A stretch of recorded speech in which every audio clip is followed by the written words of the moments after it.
এই বইটা মানে কম পারি যেটা মানে দুর্বল। তুমিও কি তাই টুসুন মা? একদম। সবাই কি এই দলেই? হ্যালো ভিউয়ার্স, আমাদের এবারের সরস্বতী পূজার বিশেষত্ব হচ্ছে প্রতিমাটা আমরা নিজের হাতে তৈরি করেছি। নিজের হাতে কোনো কিছু ফুটিয়ে তোলার মধ্যে অনেক আনন্দ আছে। এই যে ছোট্ট করে তৈরি করেছি হাঁস, কেমন হয়েছে? আমার কাছে খুবই কিউট লেগেছে। ডান হাতে মাটির তৈরি বই, খোলা অবস্থায় গীতা গ্রন্থ। টুসুর পছন্দ হয়েছে। আর এই ছোট্ট ছোট্ট পা, তাতে পরিয়েছি আলতা। নিজেরা প্রতিমা বানানোর আইডিয়াটা আমাকে দিয়েছে টুসুর মা। শাড়ি, গয়না আর চুলও সেই পরিয়েছে। এটা আসলে অন্যরকম অনুভূতি। খুব সকালে পুজোর উপকরণ ও সরঞ্জামগুলো গোছানো হয়েছে। ফুল, বেলপাতা, দূর্বা, প্রদীপ, ধূপকাঠি সহ আরো অনেক কিছু। খইয়ের মোয়া, নাড়ু, লুচি, দই মিষ্টি আরো নানা রকম ফল সজ্জিত করা হলো। ঘরে ঘরে উৎসব মুখর এক পরিবেশ। প্রতি বছর মাঘ মাসের শুক্লপক্ষের পঞ্চমী তিথিতে এই পুজো করা হয়। এই সময়টা থেকে শীত ক্রমশ কমে আসে আর বসন্তের আগমনী বার্তা অনুভব করা যায়। বসন্তের পাখিরা ইতোমধ্যেই গান গাইতে শুরু করেছে। আম গাছে এসেছে মুকুল, মাঝে মাঝেই দক্ষিণা বাতাসে ভেসে আসে ফুলের সৌরভ। একে একে সবাইকেই চন্দন পরিয়ে দিল টুসুর মা। এই হলো পরিবারের কনিষ্ঠ সদস্য। নতুন কিছু খুব আগ্রহ সহকারে দেখছে। ছোটরা এভাবেই দেখে দেখে সবকিছু শিখে যায়। বংশানুক্রমিক ভাবে এমনটাই হয়ে আসছে যুগ যুগ ধরে। এই যে সব শেষে আমার পালা এসেছে।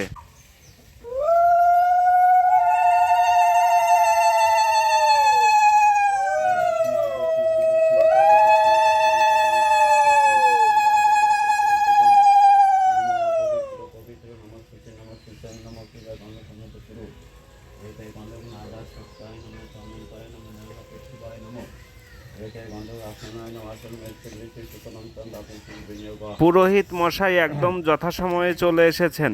চক আর স্লেট রেডি হাতে খড়ির জন্য।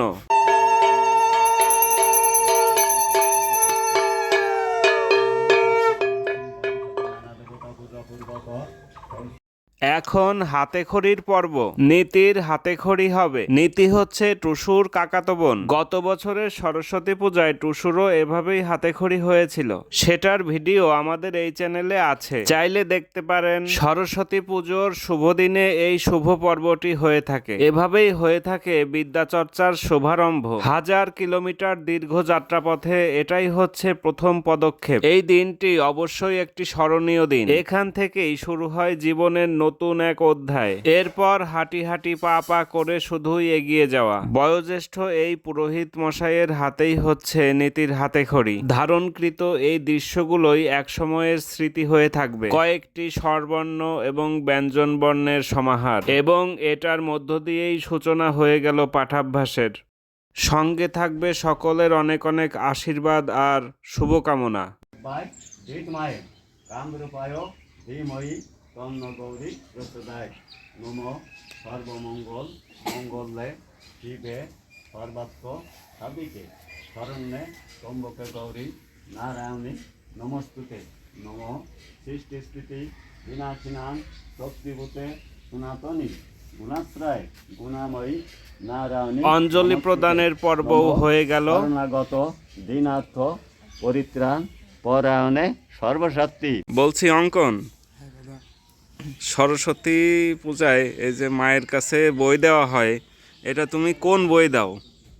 আমি যেই বইটা মানে কম পারি যেটা মানে দুর্বল। আচ্ছা আচ্ছা, তুমিও কি তাই টুসুন মা? একদম। সবাই কি এই দলেই? এই জন্য অঙ্কন দিয়েছে উচ্চতর গণিত। এই তো দেখে আমার মনে হলো যে এত কঠিন বই দেওয়ার কারণ কি।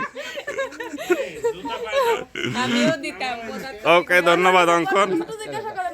হ্যাঁ, বর্ণ বলবে। আচ্ছা, তুমি সরস্বতী মায়ের কাছে কোন বই দিয়েছো?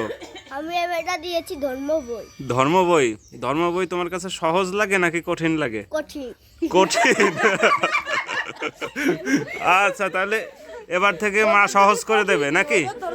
সব শেষের পর্ব হচ্ছে প্রসাদ বিতরণ, তারই প্রস্তুতি চলছে। প্রসাদ গ্রহণের মধ্য দিয়ে উপবাসের সমাপ্তি হয়। আমার স্কুল জীবনের সরস্বতী পূজার কথা খুব মনে পড়ে। সবকিছুই নিজেরা করা হতো। ডেকোরেটর প্রতিষ্ঠানের উপর ততটা নির্ভরশীলতা ছিল না। রঙিন কাগজ দিয়ে সাজানো হতো পুরো প্রাঙ্গণ। রাত জেগে আমরা মণ্ডপ সাজাতাম।